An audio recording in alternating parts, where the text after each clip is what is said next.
Ida-Viirumaa Kutsehariduskeskuse õpilased koostasid oma keelepäevaks kollaažide näituse. Põhiidee oli, et sõna ise oleks tähelepanu keskpunktis. Kollaaž tuleb teha käsitsi, mõne teksti põhjal ja teksti teemaks võib olla kõik, mille kirjutamine ja kujundamine autorid huvitas. Paljud rühmad lähenesid tööle väga loovalt. Nad ei mõelnud ainult plakati sisule, vaid ka selle stiilile ja vormile. Üks rühmadest maalis käsitsi kuulsate inimeste portreesid. Kujunes väga huvitav näitus. Paljuski saab seda materjali kasutada eesti keele tundides, kuna seal esitavad teemad on väga mitmekesised. Võitjad olid õppegrupid. 5. koht on õppegrupp NKMM 22.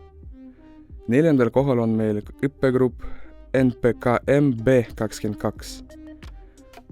Ausa 3. koha sai õppegrupp NPMH 21, kuna 2. kohal on õppegrupp NPMH 22 ja meie üldvõitjad, kes said 1. koha, on õppegrupp NPMM 22.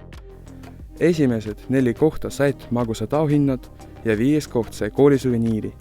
Näitusega saab tutvuda Narvas Kreenholmi 45 maja 1. korrusel kuni märtsi lõpuni.